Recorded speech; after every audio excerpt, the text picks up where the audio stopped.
She's Gecko's daughter, so she's got that in her. You know, she's not had an easy road, really. I mean, she sort of grew up, you know, her father was notorious and famous, and everyone knew what had happened to him and what he'd done.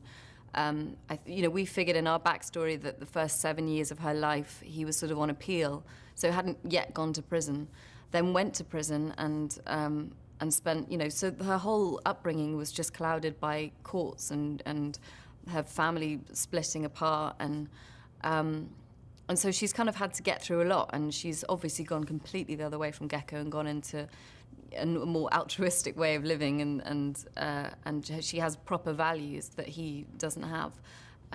But she's still got the fight that a Gecko has, as much as she doesn't want to have any interest in that world. He's a man who's been in prison for 8 years, and he's lost his son, and he's also lost his daughter. I mean, he's lost his whole family, really. He's lost us to various degrees, and I'm still alive, but, you know, we have no contact. We haven't had contact for years, and so, you know, he comes out of prison and there's no one there to greet him. He's a broken man. You know, he's still, there's nothing pathetic about him. He's still Gecko, but he's definitely, you know, he has to have been affected by what he's been through. My agent rang me when I was doing another movie earlier in the year and said that Oliver was going to call me.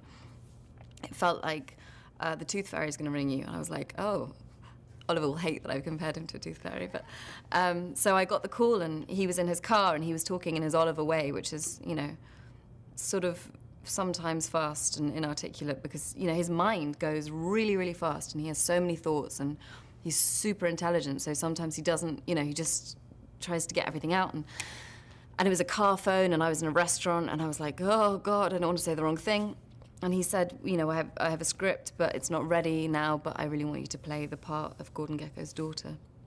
And then it was another month before I met him, and I was terrified because, you know, it's Oliver Stone, and I, you know, he has a million different reputations, and mainly of brilliance. But, you know, I knew he was fierce, and I knew actors who'd worked with him before.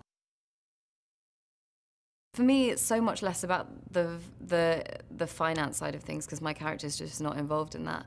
And so I think it's more, for me, it's more about values and getting your priorities straight, and that's kind of the journey that Jake's on. And the finance is the structure that's all built around, and we're telling the story of what happened in 2008. But at the same time as all of that, it's a brilliant way of explaining what happened articulately and generously, and not confusing people or outsmarting people. But at the same time, it's a love story between a group of people, and about their values and about priorities.